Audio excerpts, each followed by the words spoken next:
On the plane. It is, I don't know what time it is. Very excited. I know it's going to be an amazing trip.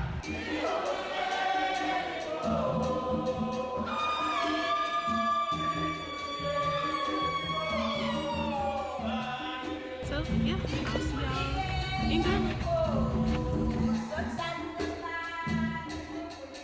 How y'all feel about being in Ghana? Blessed and highly favored. You in Ghana, baby. In Ghana, baby. Wreck this city up.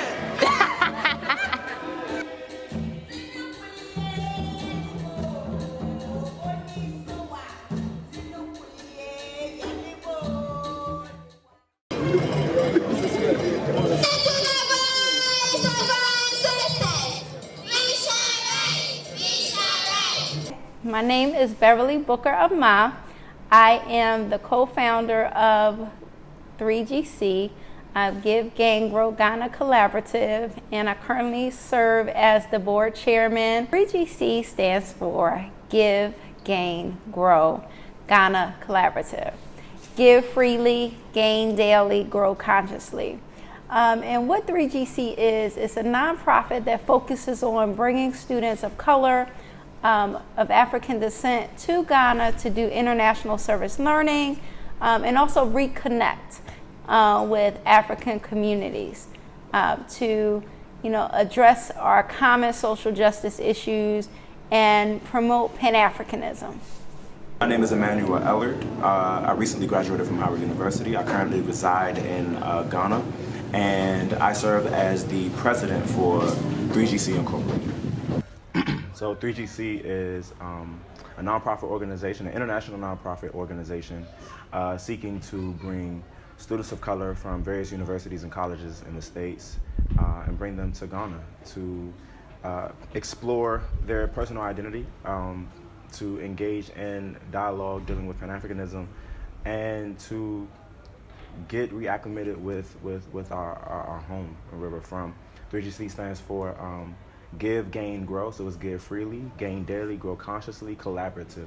So our idea is not to come in here with a savior complex or try to bring whatever we have and say, you guys need, so let's bring it. No, our idea is to, Ghana has things that we need. When I say we, I mean people from African Americans or people from the States.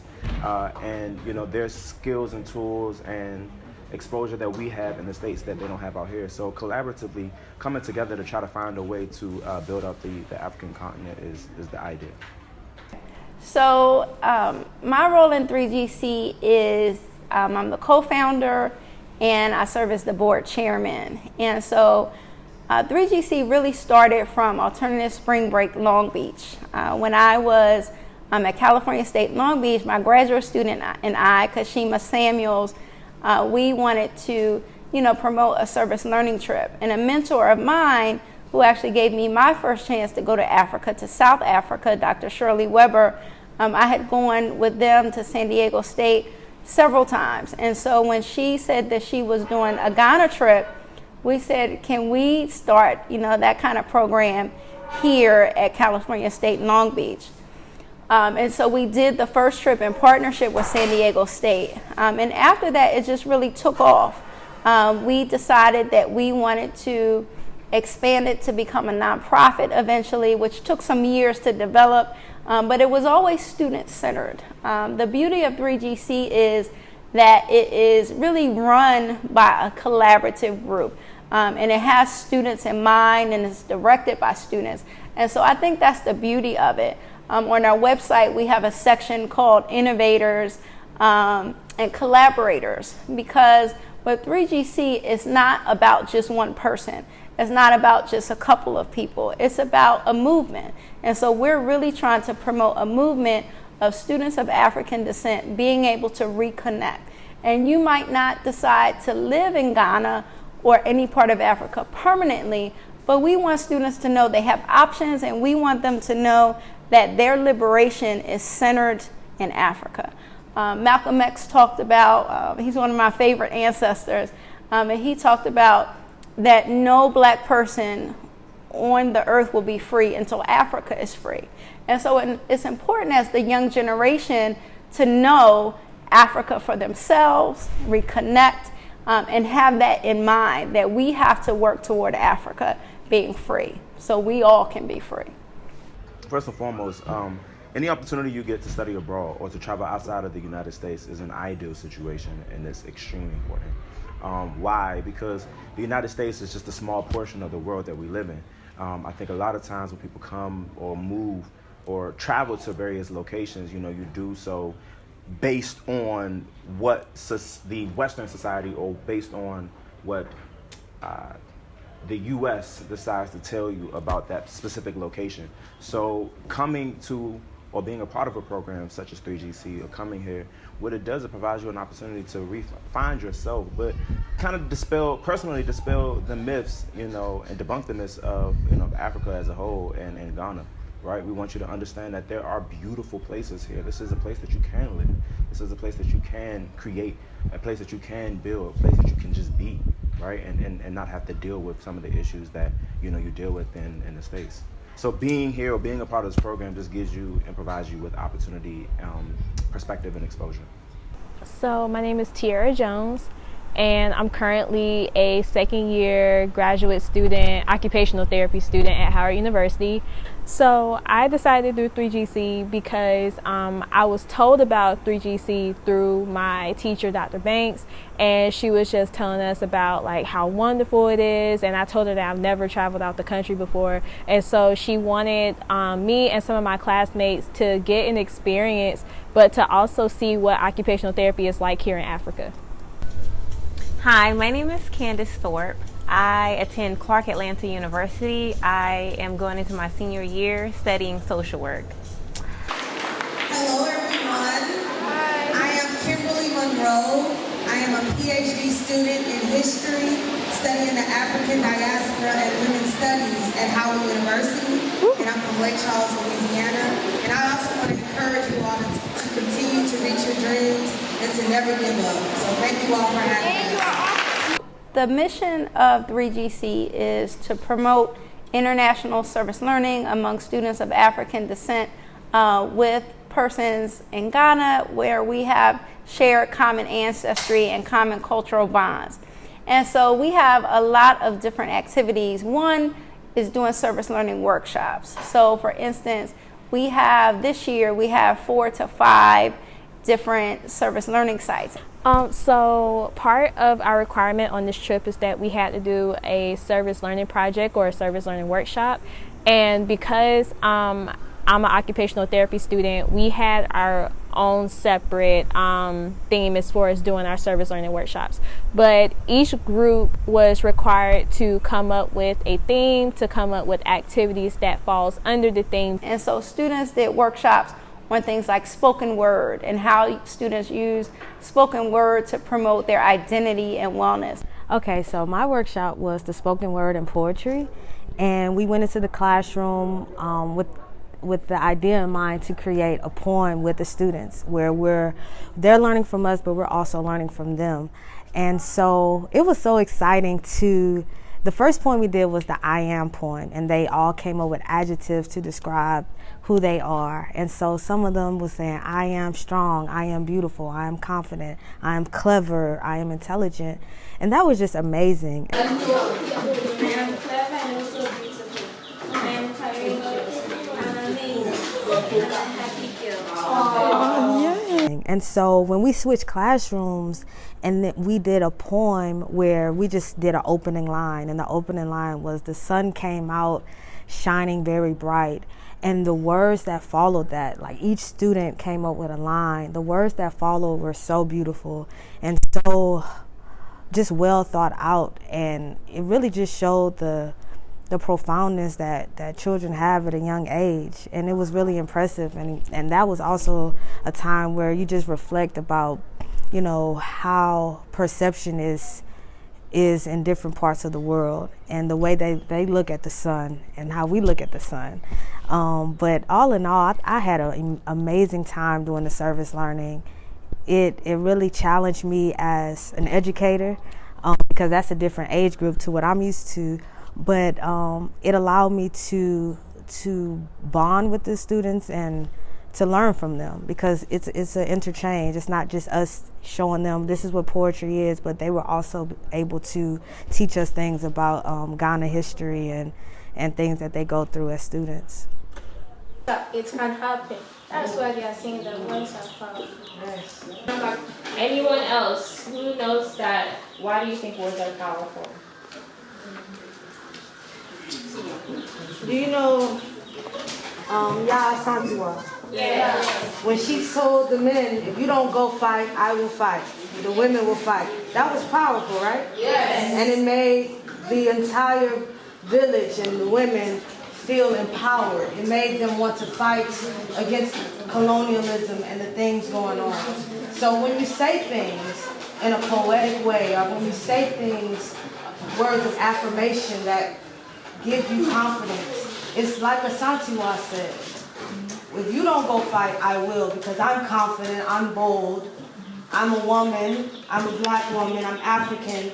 Those things make a difference when you go out into the world. So when we say words are powerful, we're saying words have the power to inspire, words have the power to lead a revolution, lead an army. So we want to give you all that today so that you can use your words to be powerful. Okay? Yeah.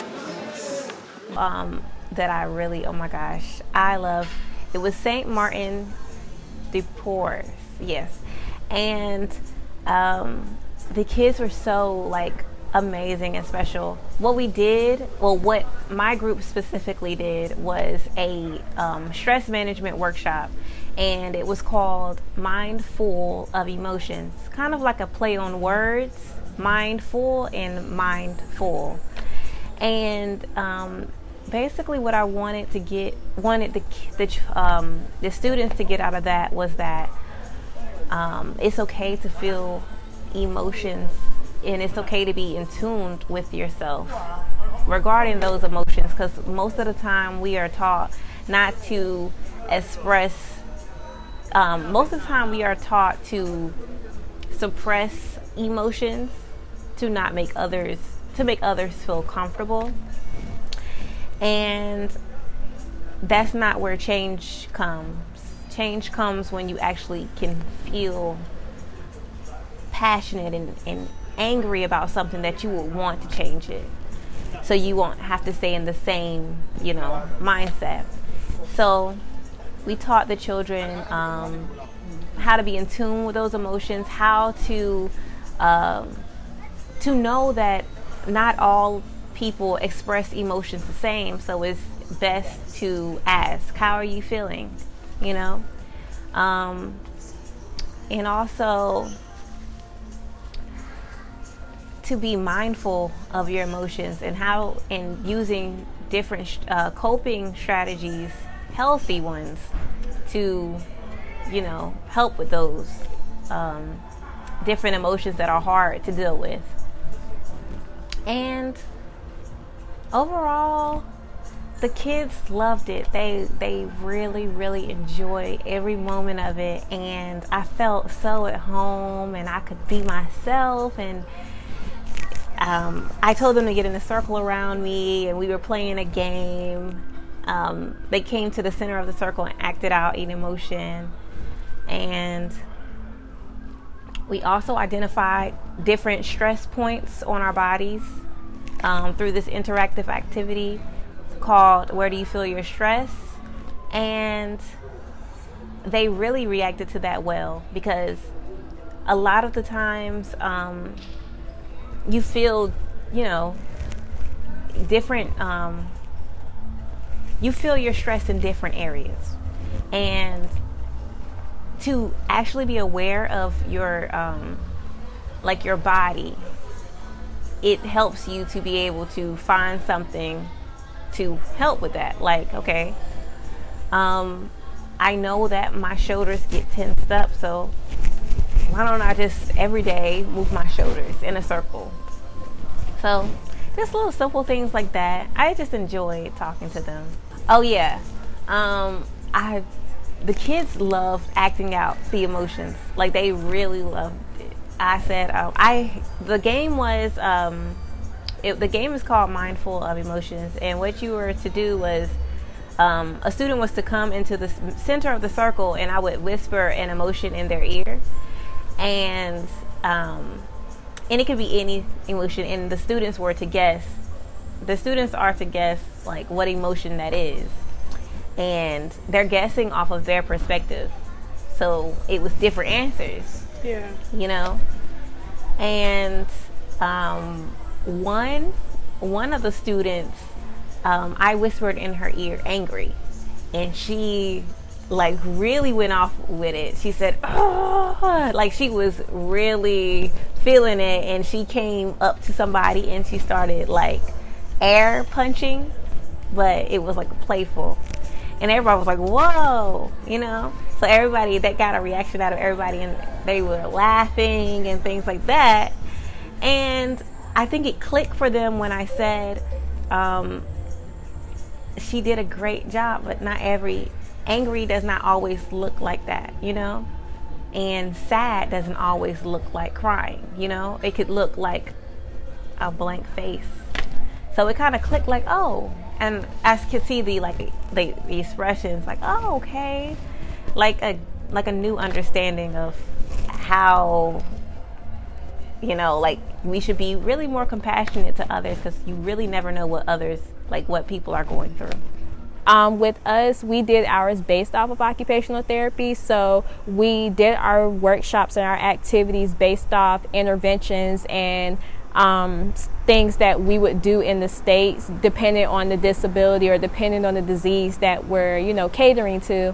And so for us, we already knew that we was coming into Ghana working with at least one school with disabilities. So we did our workshops doing activities that cater to motor deficits or sensory deficits. We also chose activities that, you know, work on, you know, following directions, or, you know, work on cognitive functioning as well, you know, just so we can facilitate appropriate developmental growth.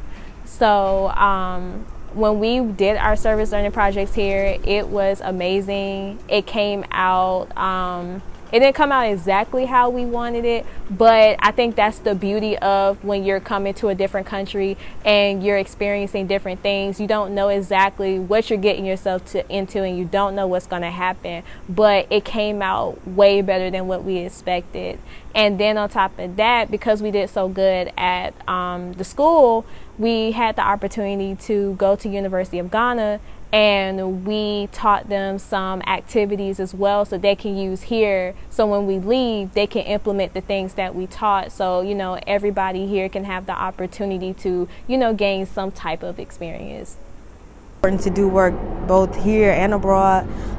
It just wouldn't feel right to not also do work at home. And so now I'm leaving with the mindset that I also have to do some work at home, you know, and give back to the communities where I was raised and the communities that, you know, I was a part of growing up. So, but it felt really good being here doing it too, because again, I learned a lot about who Ghanaians are and the strength and resilience of their people, because again, we all share that history of enslavement, you know, whether it's on this side of the Atlantic or the other side, we share that history. And so the service learning is just something that, just a small piece of what we can do as black people to give back, and there's so much more to do.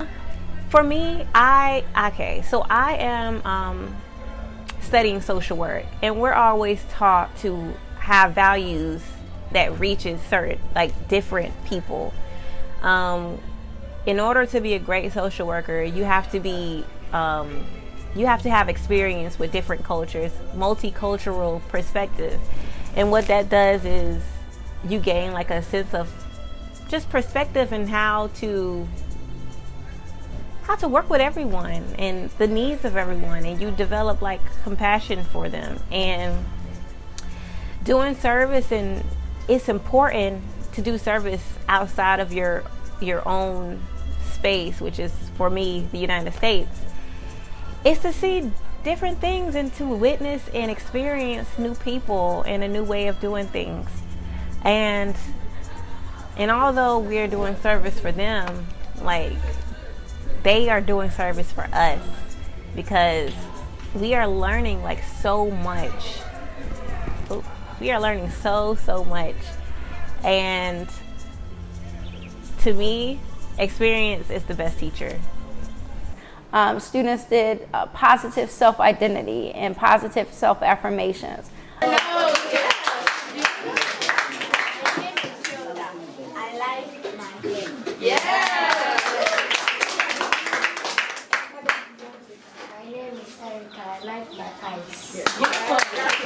So find yourself. I feel like it's important as young women that as we grow up and the older you become, you're still finding yourself, right? You're still finding what your interests are, who you like, who you dislike, what food you like, what you want to become. You don't know if you want to be a doctor, a lawyer, a singer, a scientist. You don't know what you want to become yet, right? So it's okay to feel like you still have to find yourself. Students did physical fitness.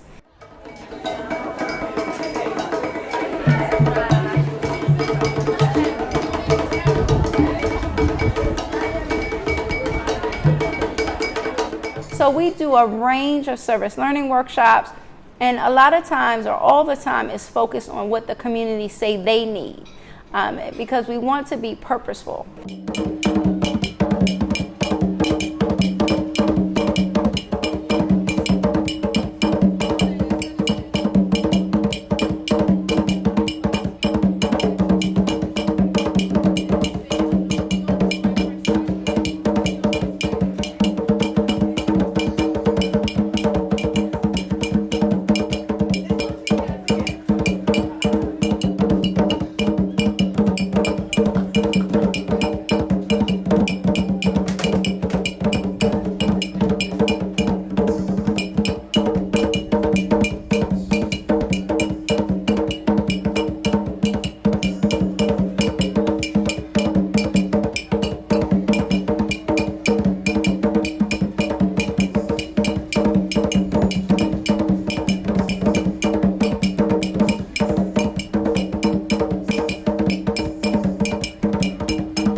Pan-African education, Trigmatic Book Club, 3GC, and True Culture University. We just wanted to thank St. Martin de Porres School for letting us utilize the facilities, which are beautiful. Even guests that we've invited have said this school is just so beautiful, and really engage and interact with your students and the staff. We've learned a lot, and so again, on behalf of 3GC, Trigmatic, and True Culture University, we just wanted to make a humble presentation of these books to add to your wonderful library and school supplies to help empower students to just keep learning and keep rising to new leaders of Ghana. Okay? Okay.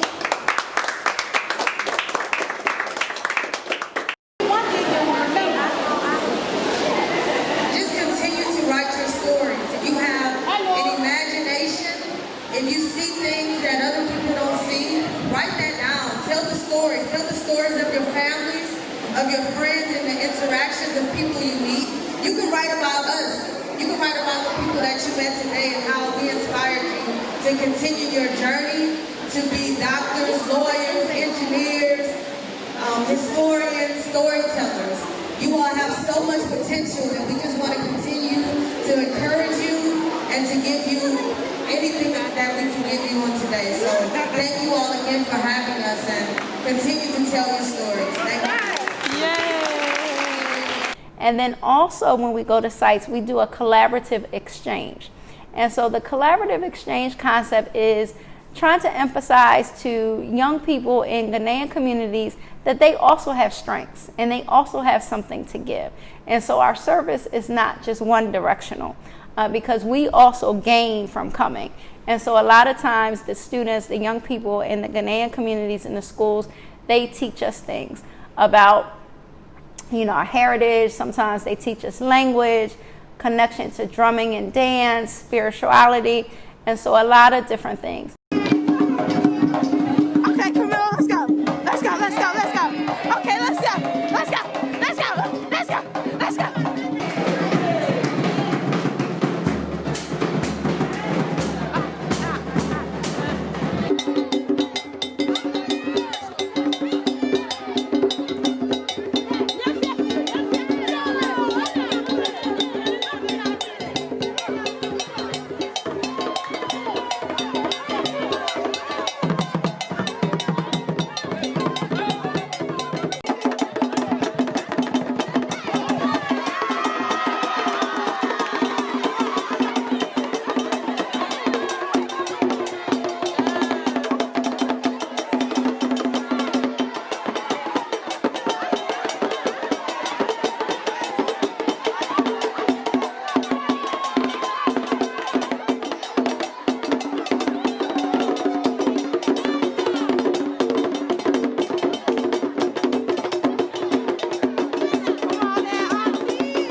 we had students that also did occupational therapy. So we did a collaborative service day with the African American Ghana Association, the Caribbean Association of Ghana, True Culture University, all together, and we went to Echoing Hills School that specializes for students with disabilities, and the occupational therapy students at University of Ghana and Howard University work with those students in their developmental skills.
setting up a garden to grow watermelon outside of Echoing Hills Center for the students.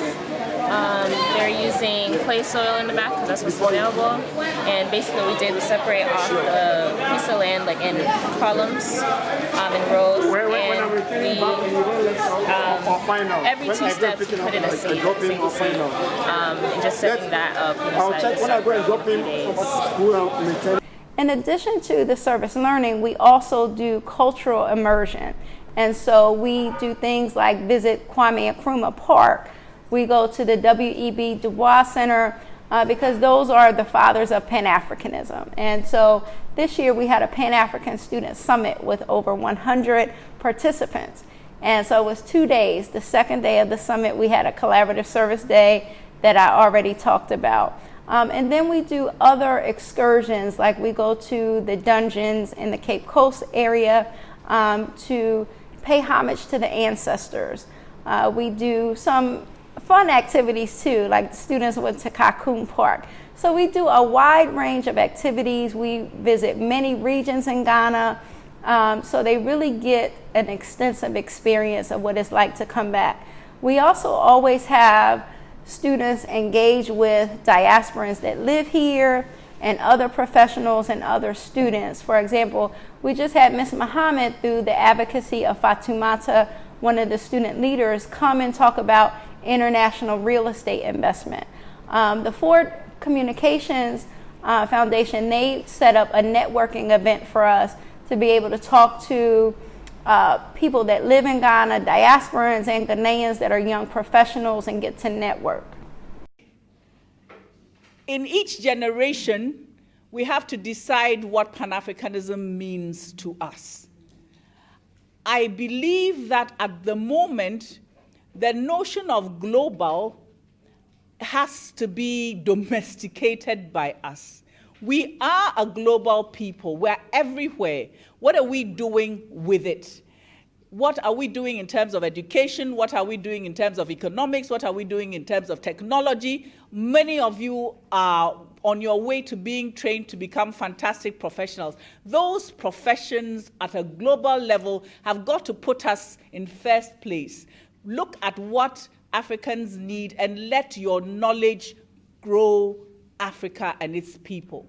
That's the challenge, you know. So instead of seeing yourself, I'm an individual, I'm this great, you know, computer scientist, what does it do to further your own people? We're not saying do something against somebody, we're saying do something for your people. So let us be a global people who are strengthening ourselves with all that we know and make sure that in the next, I won't say 10, I'm saying 2, 3, 4, 5 years, we'll find ourselves in front where we ought to be.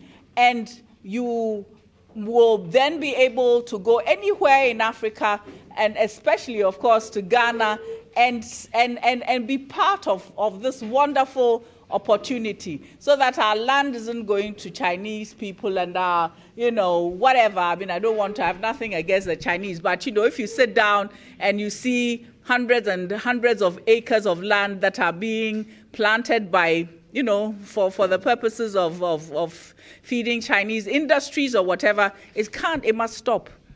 It must stop. We need to own our own land, our own grains, our own technology. That's what this is all about. So Pan-Africanism now is about that. And I'm looking forward, I'm looking in your faces and I'm seeing hope and I'm seeing progress and I'm seeing a collective action.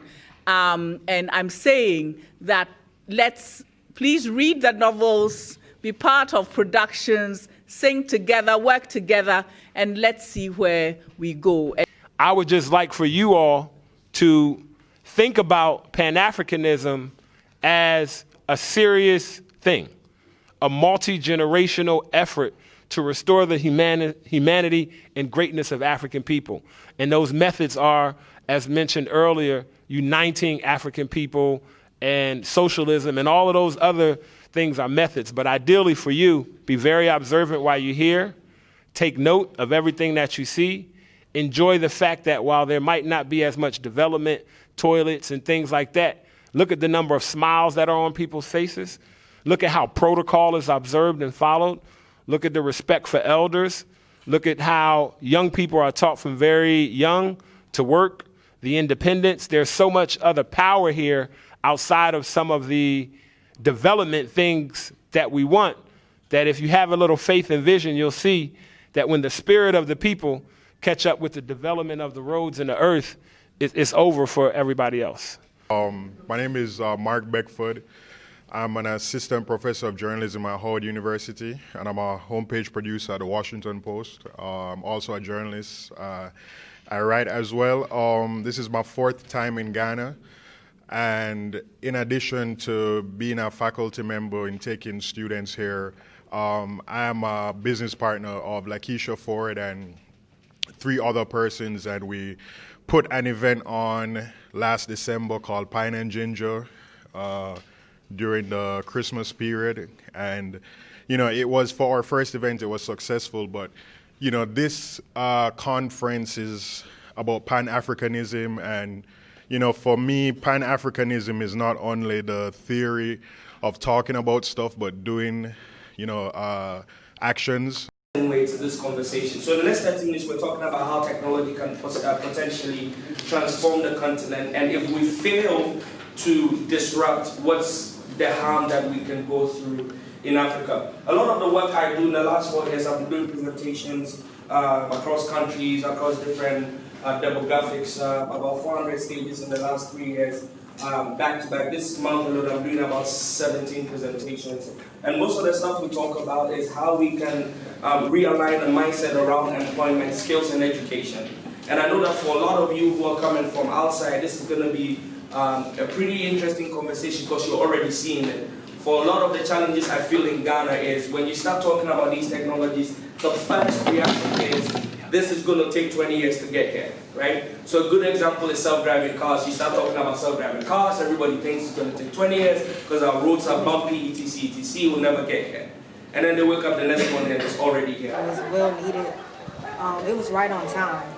I will say that, because even though I knew about Pan-Africanism and the, and some of the leaders prior to this conference, or the summit rather, it was still important to get a refresher, because now we're looking at Pan-Africanism in the 21st century, and we're looking at ways in which we can compete with technology and, internet and things, and how we can make it more global like it was during the time of Kwame Nkrumah and W.E.B. Du Bois. But I learned a lot from the conference. I think my favorite was Professor Bachway. And he really just, in terms of critical analysis of Pan-Africanism, questioned how we look at ourselves as Africans and African identity. Because he pointed out that it's not with the African textiles we wear, because those aren't even authentic African wear. And sometimes it's not even with the language, And so he's saying, like, how are we identifying as Africans in the 21st century? And he just left that question open for all of us to, perceive. And now I'm at the point now where I'm really questioning, what is African? What is being African? Even with us being African Americans or Africans in America, like, what does that mean? The first thing is, this is a Pan-African conference. So the word African comes in, and then we also have Africanism, Pan-Africanism. The first question that I would like to ask is, to all of us, I don't have the answer, is, what is Africa? We are using the word, but what is Africa? The second question is, what is African? And the third question is, what is African identity?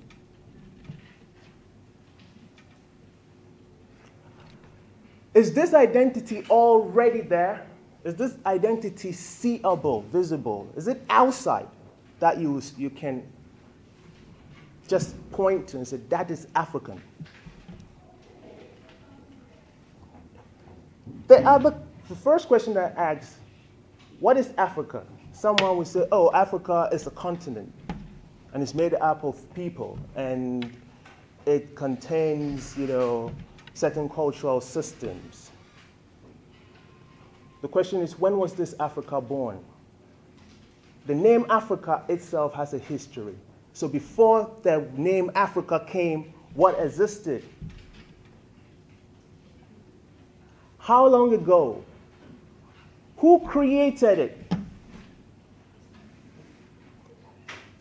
These are very philosophical, deep questions for us to ask ourselves in order to know exactly what we're doing as Pan-Africanists and as people who have gathered here in the name of Africa.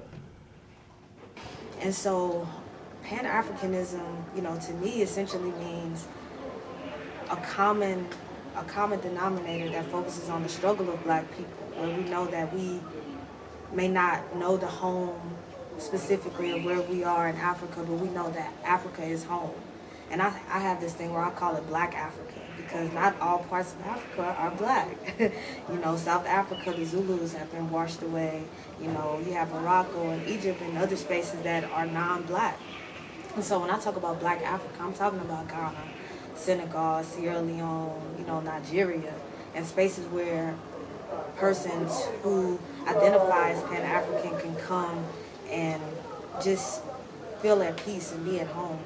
And so the summit really it was well needed, because now we could talk about Pan-Africanism wherever we are, but it doesn't help when we're talking about it without including Africa in the conversation. And here we are, in 2019, talking about Pan-Africanism on the 400th anniversary of, the first African being taken to America. It's all in time, it's like perfect timing. Again, going back to full circle. And then I will also add to say that, being there and meeting other students who also embrace Pan-Africanism, but are, home base is the continent, those are moments that a lot of Pan-Africans across the world can experience, because you have to include Africa in the conversation, right? Yeah, I'll say that. And then performing was also a highlight. It's not where we landed, it's where we got on the boat. Like plants, it's not about the petals and leaves. It's about the roots and seeds it started from. Return. Like what you do when you receive the wrong package in the mail. 400 years ago, we were carried and shipped to the wrong destination by corrupt carriers and stamped with different price tags to display our worth. And now it's time for us to take control of our journey back to the motherland. Return back like boomerangs where we see our true value. A lot of our identity has been stolen and copied, and our history has been backspaced with many people waiting to escape, return, and enter into a land where we shift our mindsets away from being controlled, where no one is keeping tabs on us. The bigger picture is that we have to unify the scattered puzzle pieces and unlace the strings of our hearts. The root cause is simply not actually looking at the root cause. The primary way for healthy growth is taking care of the roots, like a father or mother takes care of their child. The resemblance of the human body to the soil proves our Creator created us from the dirt. And of course, it's all glory to God. It's not where we landed, it's where we got on the boat. I go. Amen. I go. Amen. I go. Amen. I am here to speak for the lost one. Our uncle who went missing 400 years ago in the mountains of West Africa from his wood carving post. From the other side, he sends this message, please allow me to griot. Day quickly turned to night when the Europeans arrived. White hands snatched on black bodies, absent souls, hollow eyes. In a crowd of trees, the plants listened as we cried, listened to us fight. Our screams, those chains, new music to our lives. The song was interrupted by a bird on our path who called from the leaves to tell of God's plan.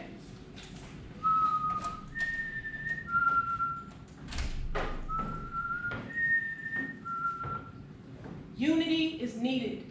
It must start with the human, prepared to sacrifice generations for the healing of the nation. Though there is pain in the present, this is not our end. I will send for your descendants to fulfill this divine plan.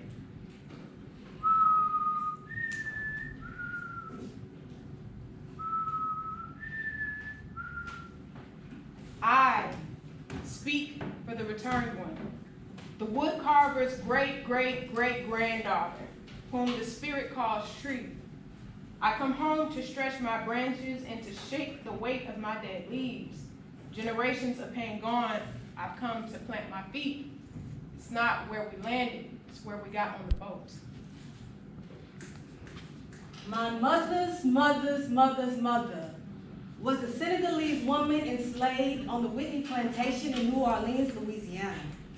Neglect, erasure, or the taboo of our history has left us in the dark, and some of us have yet to see. And yet I embrace it because after 400 years, I can still taste it. I can taste the bondage of change stripped from our names, language, culture, and identity. Told we weren't the same. Reparations never came. I can still feel that pain. I can vividly see the ancestors smiling, calling me, calling my name, embodying me with the spirit of Kwame, Asante, Nzinga, and Amina, warriors who have carried on the tradition, survived colonial ambitions, the chosen people we are. So listen. From Louisiana, Guyana, and Papua New Guinea, and all across the African diaspora, it's not where we landed, but where we got on the boat. Stretch forth your hands. Open your arms, children. Spread your new wings over waters that speak life, over rivers that know your name. These bear the weight of tears that showered from familiar faces, ancestral places. Deep in your eyes, your spirit carries the warm things, the incendiary things, the beckoning light that shadows despise far west of the coast we once were, where your ancestor calls home. Children, beware of voices and strongholds that whisper into your ear that you will never make it back. Shake off the chains, climb out of the darkened ditch. Here our tongues no longer weep of maggots and rotting flesh. Children, pray. Your lineage draws a presence of the holiest kind. I am from Haiti, but I am a daughter of Africa. I am from Louisiana, but I am a daughter of Africa. I am from northern Florida, and I am a daughter of Africa. And I am from Africa, and I'm just happy to be home.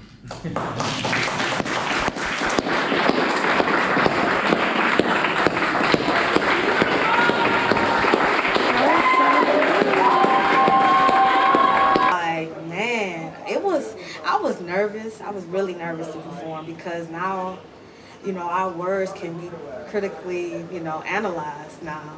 But people really received, each story that we laid out, by saying that it's not where we landed, it's where we got on the boat. That is a significant and profound statement because oftentimes we look at us as African Americans and Afro-Brazilians and Afro-Latinos and all of these terminologies that separate us when it's not even about that. It's about essentially the home base, where we know we come from. It's a different feeling when we even got off the plane and when we got in the van with Dominic. And even the first, to me, what he did with putting the bags on the top of the bus was African.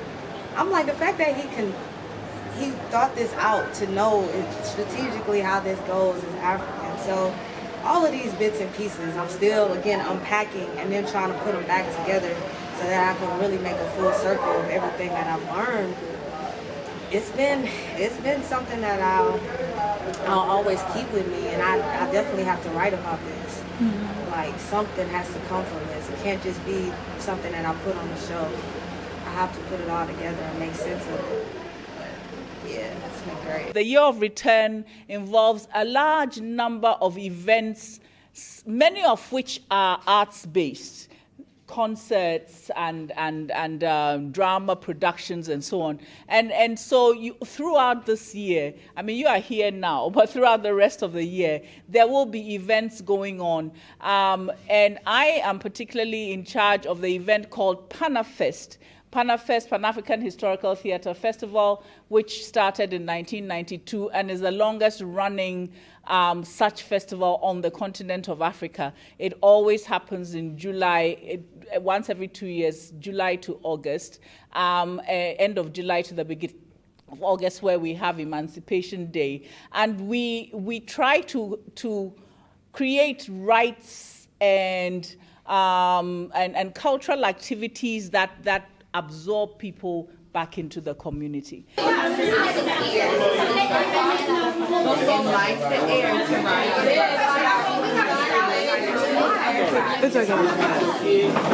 we feel, okay? So say I'm sad, I'm crying from my eyes, right? Or if I'm happy, I'm smiling, right? Or if I'm happy, I can hear people laughing, which will make me happy, right? So every emotion that we feel, happy, sad, excited, nervous, we can feel all of that through our different senses, okay? Everybody got that? Did y'all have fun?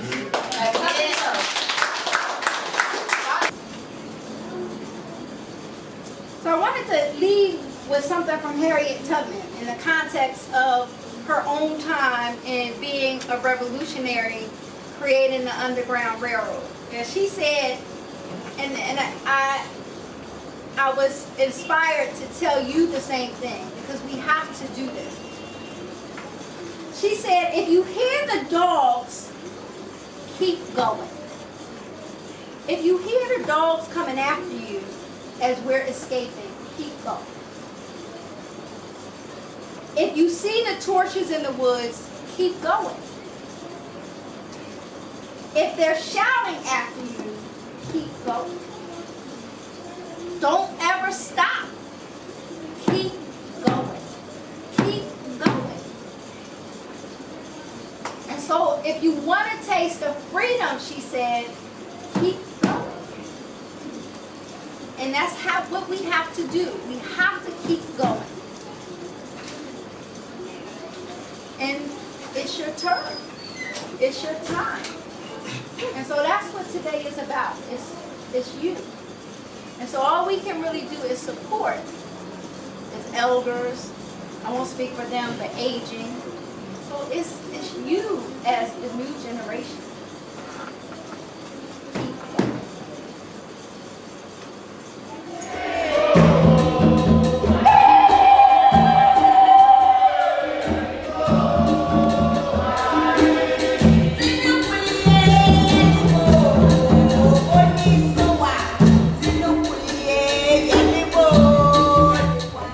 What I also liked about the Asante Kingdom was that women had so much control and power. So all of the power came from the matriarchal side, which I thought was everything.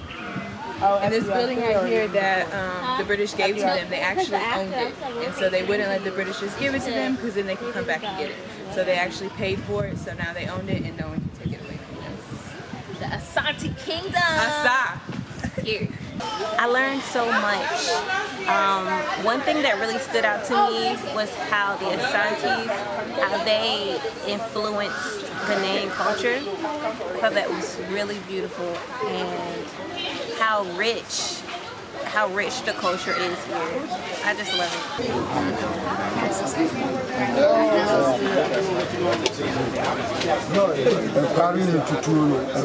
Yeah, so I'm Dr. Ashura Bakari, pediatrician and the head of pediatric unit at Suntreso Government Hospital, Kumasi, Ghana. I'll take you around to see.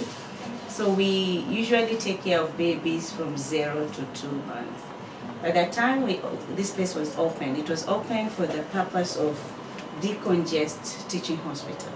Because teaching hospital before, the Kumasi teaching hospital, Kofanochi, it was so crowded that you can get about 4 babies in one court.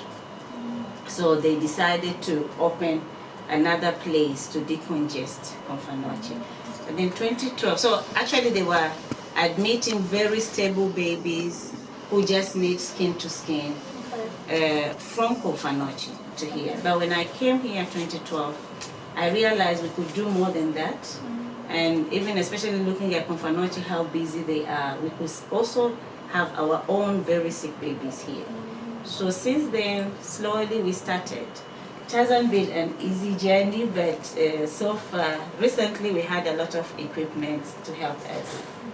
Starting with the slave river, the ancestral river. To know that they walked that long path barefoot with all different things like sticking them, and it's very hot. They walked that long path to that river to take their last bath before heading to the dungeons. And to actually, I say relive the experience, because I feel like that experience it's already inside of us. So actually going that same path to the ancestral river, I feel like the feeling is just, I don't really know how to describe it, but on the other perspective, I would say powerful, because it took so much power in them to do that. And our race is really strong. It took so much power. So walking to that ancestral river and taking my shoes off and putting my feet inside of the river, I could feel that. I could feel that power. I could feel a sense of, I guess, just strength, resilience.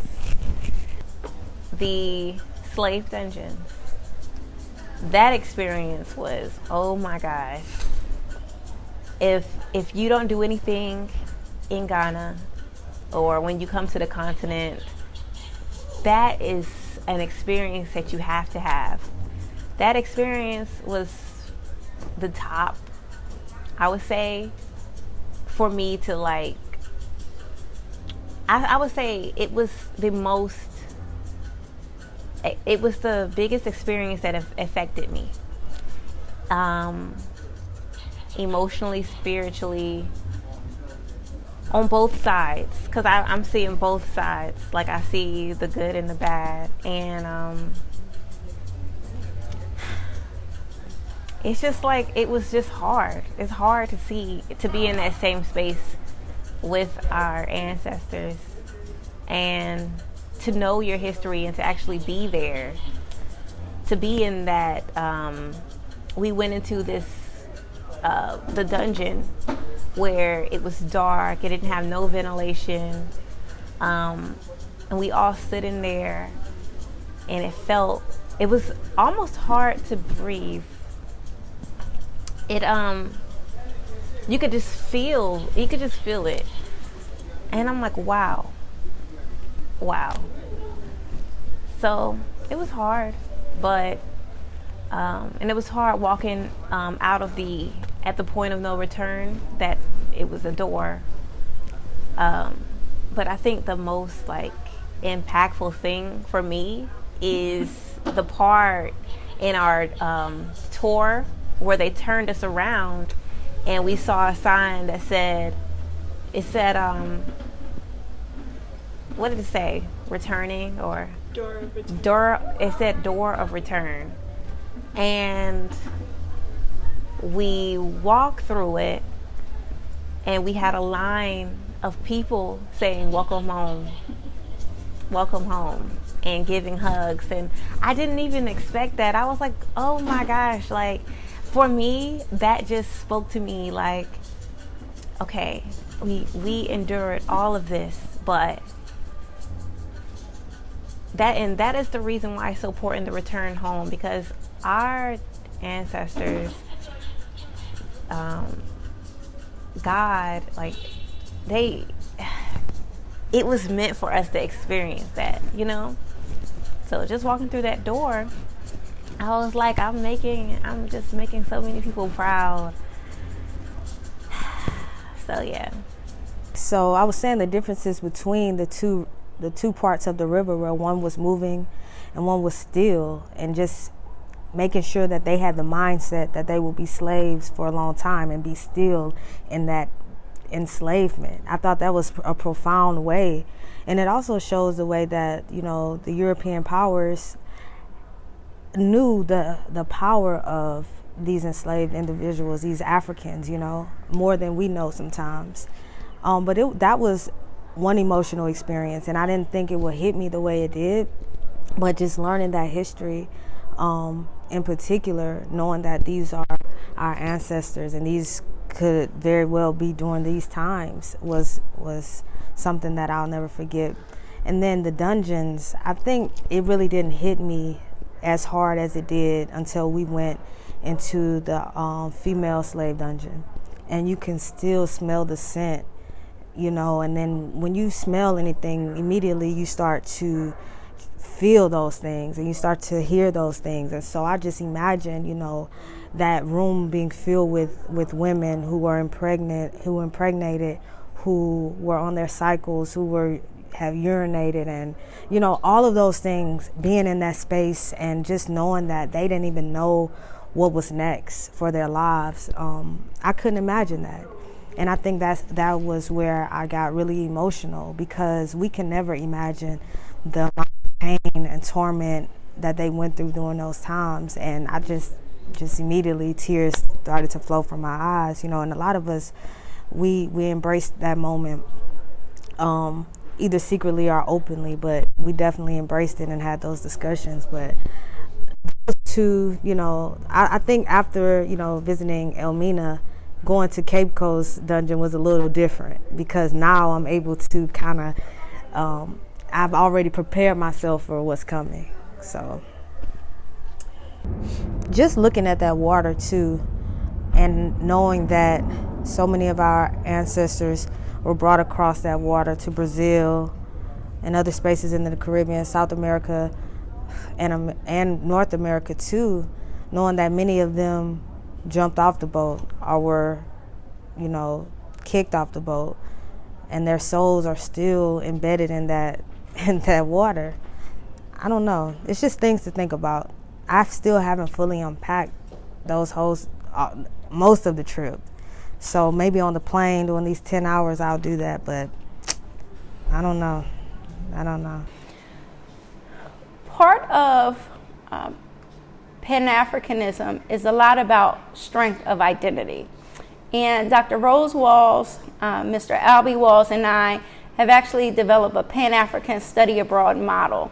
And so part of that model is a 3-part model, and part of it is identity, using things that help to expand students' identity as Africans. You know, W.E.B. Du Bois talked about double consciousness. And so in America, we have to struggle sometimes with the identity that is given to us, but we also have an African identity. And quite often, being in America, we have become disconnected to that. And so that's important to help rebuild that and expose students to exploring that. So things like the naming ceremony, they take a language class, drumming and dancing. Those things are important to, you know, re-explore, reconnect with their African identity.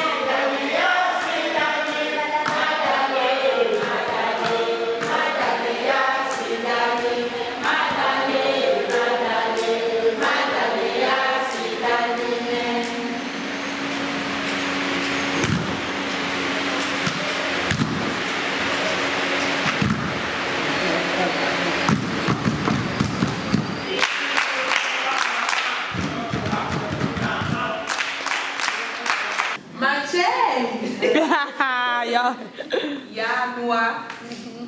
Okay. Jeffrey Watson. Jeffrey me Brianna. Nawunswe. Jeffrey me Alithia. Boko. Hold on. You got Etesin. Oh, Aye. Nawunswe. Boko. Okay. Wofrege. Mefri, United States. Nunswe, Mefri, Milwaukee, Wisconsin. I give it. So, Asa.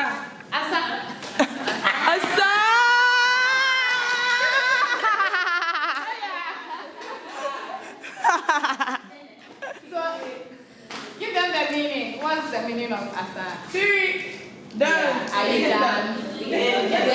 And then before we come to Ghana, we actually take a class.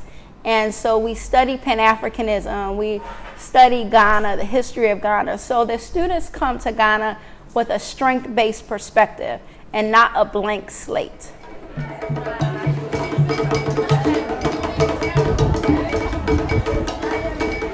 I've never left the country before, so this is my first time being on the continent. But as far as my first impressions, I was just honestly shocked because being from a very rural town in Georgia, the only thing that we're kind of told about Africa is what we see on the commercials, as far as like the little babies with the distended bellies asking, you know, for donations, and Africa just looking very rural.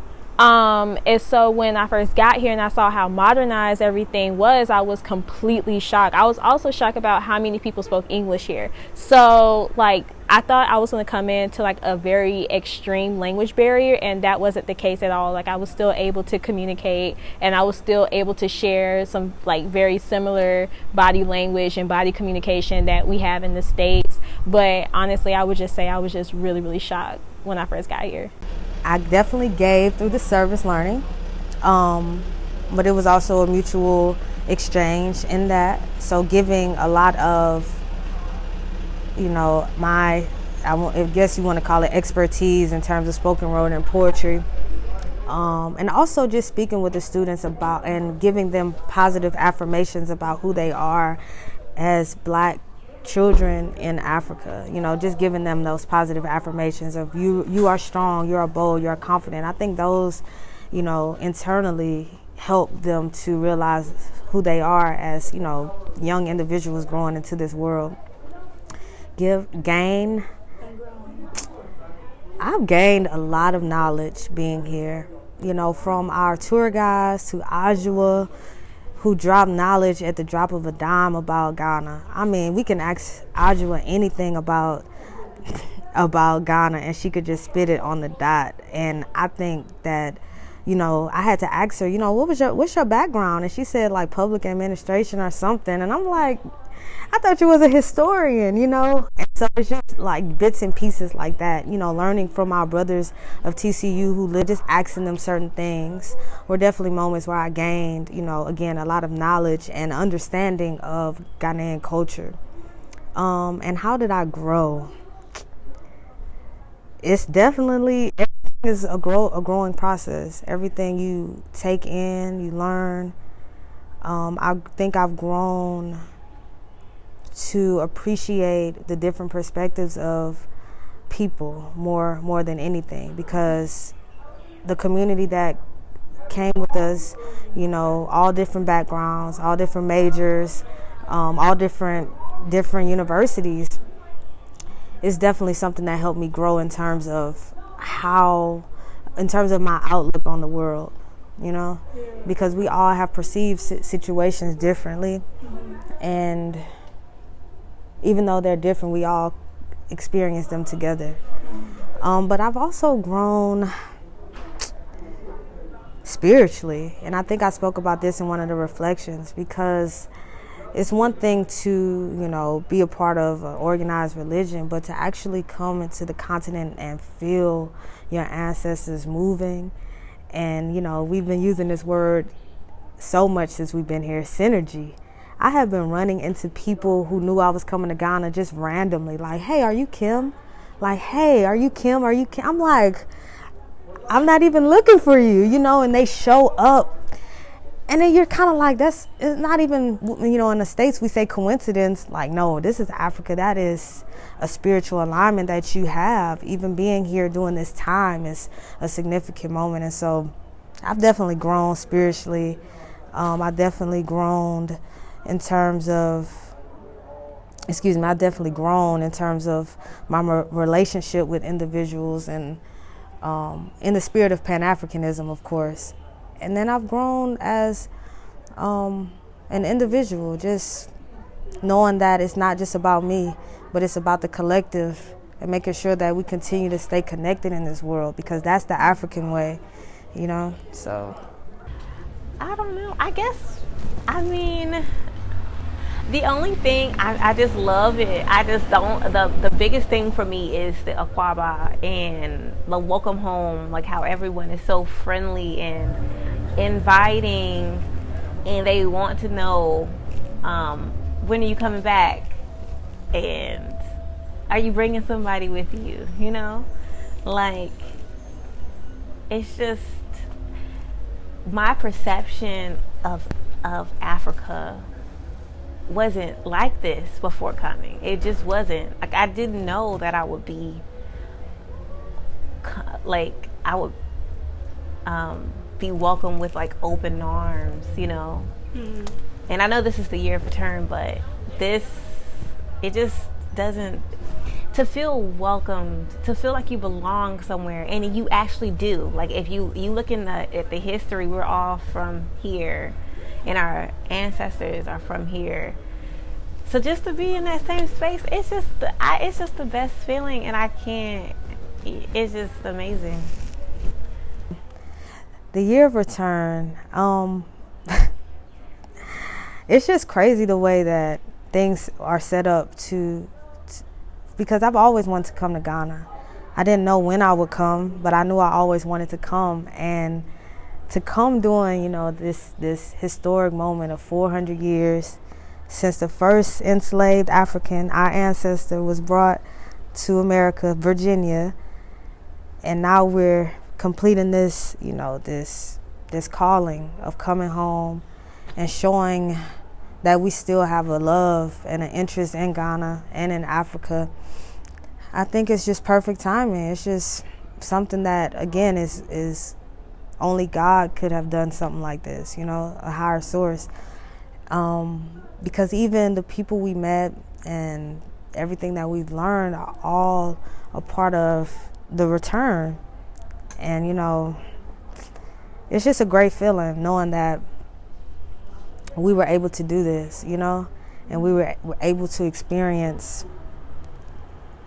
you know, we didn't experience the entire country, but what we have experienced is things that, you know, are definitely something that just lifts your spirits. Even though we did go through some times where we were just depressed about, you know, things that happened to our ancestors, but I think Professor Bachway pointed out something very significant. He said, we are our ancestors. Like, I'm my ancestor. So coming here, I definitely feel that more than I have, you know, throughout my entire life. And it's just that full circle moment. And there are more ciphers for us to complete in life, but I think this is one of them, and it's definitely been one of the highlights of my life, you know. So We want people to know. This is what happened. I was early. Live. This is what happens. Everybody else when our participants are late, they have to sit. We hold people accountable, including the president. Look, everybody else gonna have to do the same thing. Stop too red. Oh, that's right. She was not. She was here. She was here at 7:58. Oh yeah, Miles. Oh, Miles has to sit too. Michelle, just stop.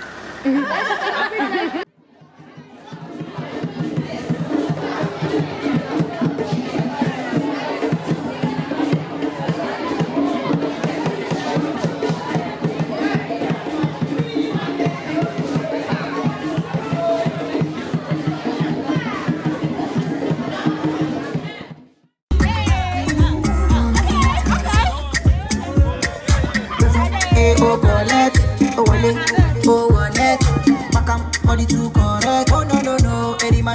You go to the gym with it. When you go to the gym. Weight training. Yes. Hey. Winter time. You want to move in the winter time. There you go. Period. Okay, so my hair is natural, so I have braids or a sew-in or twist. I want to cover my natural hair, so this is the type of. Yes. What? You do not get that. If you're not big, you are. Yes.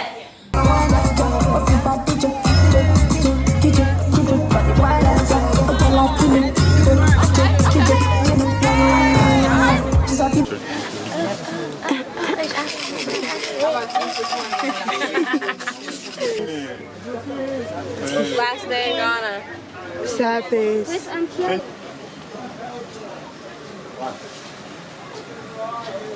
That shape, it's like this one. I love you. Hi, baby. Hi. I got that. I got what happened? Oh. You gonna burn your house down trying to cook? It's really beautiful. You gonna burn your house down? Wow. That's perfect. That was good. Look at you guys.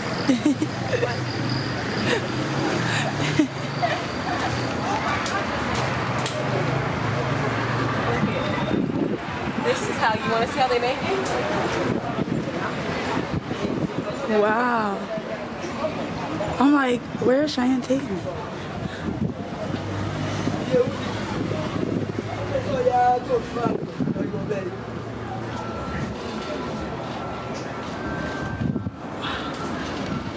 That's really cool. That's so cool.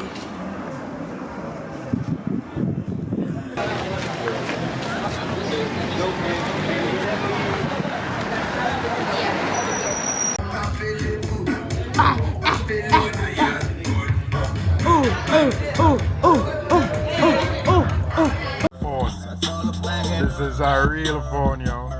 All in Ghana. Yo, it's a real phone. Hello? Hello?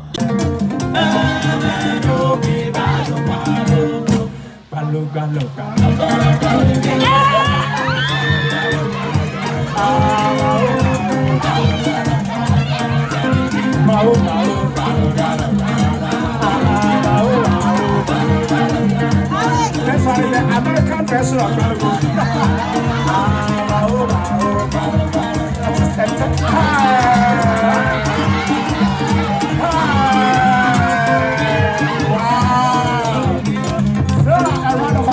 Well, we have a lot of exciting partnerships on the horizon. We started with California State Long Beach, and so our goal was always that it should be open. It was always open to college students, community members, and even K-12 students if they had a chaperone. And so it was always open. And so ironically, it was 2014, we had students from Howard, a student that was my student when I was a school counselor in Virginia. She asked to go. And so in 2014, we had Howard students go. After I finished my Fulbright, I went to Howard, and so then the reverse happened. You know, I started the program at Howard in collaboration, and so we had Long Beach students still join it. So I give that brief history to say one of our big goals is to expand to multiple universities. This spring trip, 2019, during the year of return, we had 3 different universities come, and in the summer, we have 5 universities coming. So we're really trying to expand to multiple universities around the country, but not just in the United States, the Caribbean too, the whole diaspora. And so we have a partner in St. Martin who's interested in bringing youth from there, possibly Jamaica. We're also looking at eventually a Black Male Initiative, and so maybe by the time this documentary is finished, the Black Male Initiative will have been done. And that's important because out of all the study abroad students, whether you're talking about short-term or long-term, only 6% are of African descent. But overwhelmingly, no matter what racial, ethnic identity you're talking about, there are always an overwhelming number of women on trips for study abroad everywhere versus men. And so compounded with Black males, they are, you know, at the smallest percentage. And so our president, Emmanuel Ellard, came up with this idea to have a Black Male Initiative trip. And so we're excited about that. And so that's one of the things we hope to do. Some other partnerships with different organizations we're looking at. And then the final thing, we had a Pan-African Student Summit. And so in collaboration with True Culture University in 2020, we hope to have a Pan-African Student Convention. And so that will include bringing other young students from all over the world and not just the US and Ghana.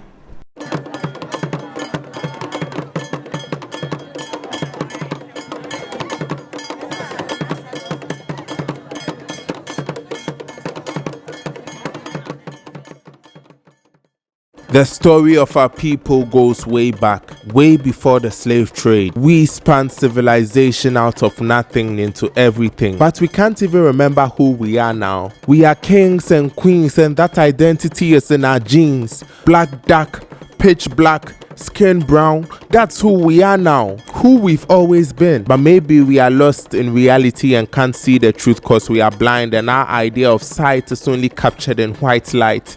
Open your eyes and look beyond your blind spots. See the truth coded in your dark matter. Open your third eye and look. You would see that you and I have always been the same people. What's the difference between jollof rice and gumbo? Battle rap and hallow? Beatboxing and talking drums? Why does your graffiti remind me of Kermit?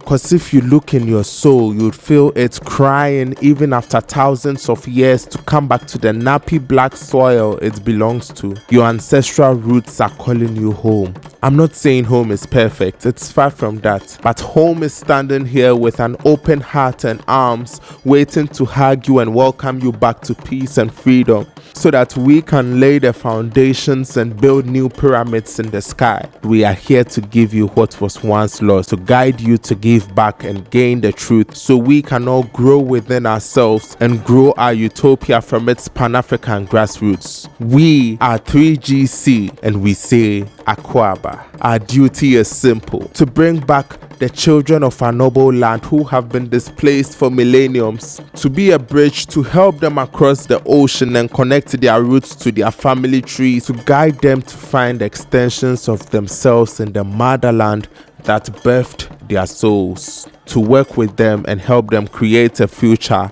for all our people out of our imperfections. Our hope is that one day we will have a home built out of our diverse culture. Our hope is you, and you.